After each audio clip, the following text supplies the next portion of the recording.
Graça e paz, meus amados e queridos irmãos da Igreja Batista de Nova Casa Verde. Poder estar aqui com vocês, ainda que à distância, é uma alegria, é uma satisfação. Podemos estar compartilhando hoje, domingo de manhã, onde no mundo inteiro celebra-se a Páscoa, a ressurreição de nosso Senhor e Salvador Jesus Cristo. E eu quero compartilhar algo que é um tema que tem sido recorrente nesses últimos dias. Eu não sei quanto a vocês, mas eu tenho recebido aqui muitas notícias de pessoas morrendo. Hoje, pela manhã mesmo, recebi notícia de que um médico muito amigo da nossa família, Dr. Wilson, fez o parto do meu irmão há 45 anos atrás, 44 anos atrás, faleceu. A esposa dele já havia falecido há 8 dias. Então, amigos, médicos, doutores, pessoas que estão na linha de frente do Covid-19, outras com comorbidades, tanta gente que tem perdido a sua vida. E aí o que acontece? Alguém tem que dar a notícia. E que notícia triste de se dar e de receber. A notícia de que alguém morreu. Da mesma maneira, na época de Jesus Cristo, enquanto ele andava aqui na terra, cumprindo com o seu ministério, um determinado momento chegou essa notícia, muitos viram, outros souberam a notícia de que Jesus Cristo havia morrido, que o rei dos judeus já não estava mais entre eles. E por causa dessa notícia, tanta tristeza, uns voltaram às suas antigas profissões, Pedro voltou a ser pescador, né? E nós encontramos aqui no Evangelho de Lucas, capítulo 24, o registro de 2 discípulos, que eles caminhavam a caminho de Emaús. E o texto nos vai dizer em Lucas 24, a partir do versículo 13, que eles iam para uma aldeia que estava distante de Jerusalém, 60 estágios, e falando entre si de tudo aquilo que havia sucedido. E aconteceu que indo eles e fazendo perguntas um ao outro, o mesmo Jesus se aproximou e ia com eles.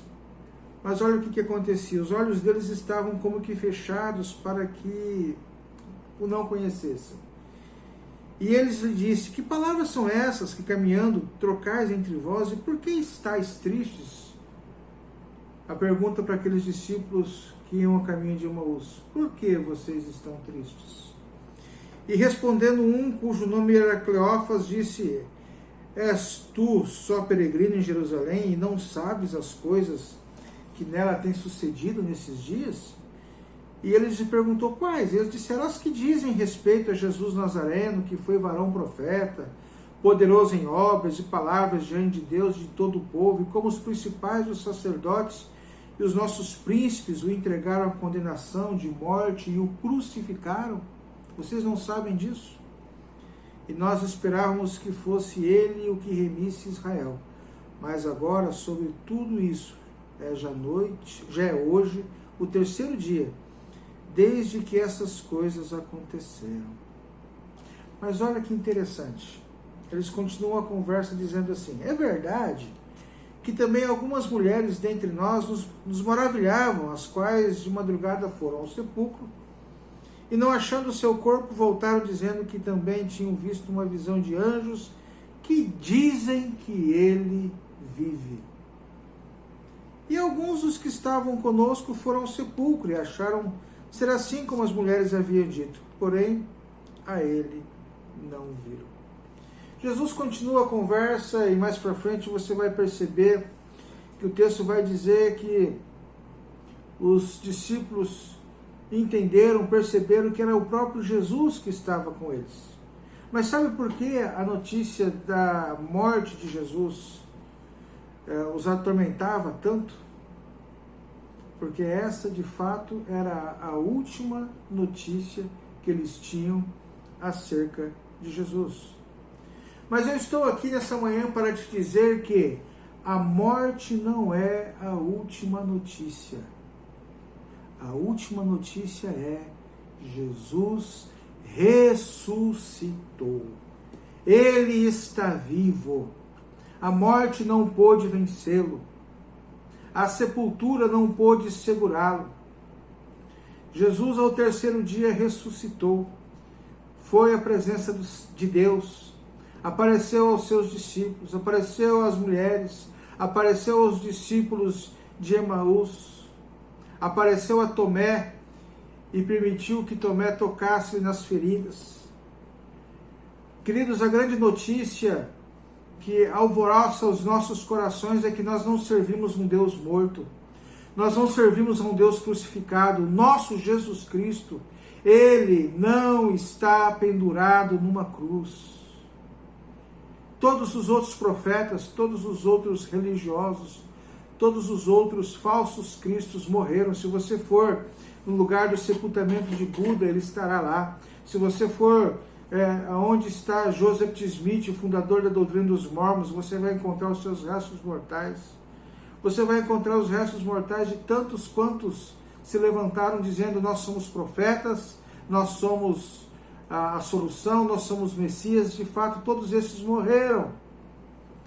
Se você já teve o privilégio de ir a Jerusalém, eu ainda não tive esse privilégio, mas muitos amigos meus que vão, dizem que a grande alegria, a grande emoção, muito embora eles não precisam disso para crer, mas é uma questão de fé, de profético, de chegar e onde está a sepultura de Jesus, ler assim: Ele não está aqui.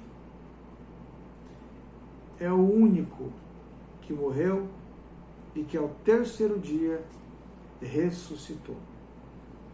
Se ele não tivesse ressuscitado, nossa fé seria em vão.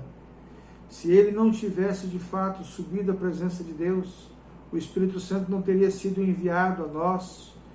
Convinha que ele fosse, porque ele disse: eu irei, mas depois de mim virá um Consolador, o Espírito Santo da promessa, que de fato veio, que de fato se manifestou, conforme nós lemos no livro de Atos, capítulo 2, aos discípulos, aos 120 que estavam no templo orando, esperando que do céu se cumprisse a promessa, e a promessa se cumpriu, e ali se inaugurou uma igreja forte, poderosa, uma igreja que o próprio Cristo diz: as portas do inferno não prevalecerão contra ela.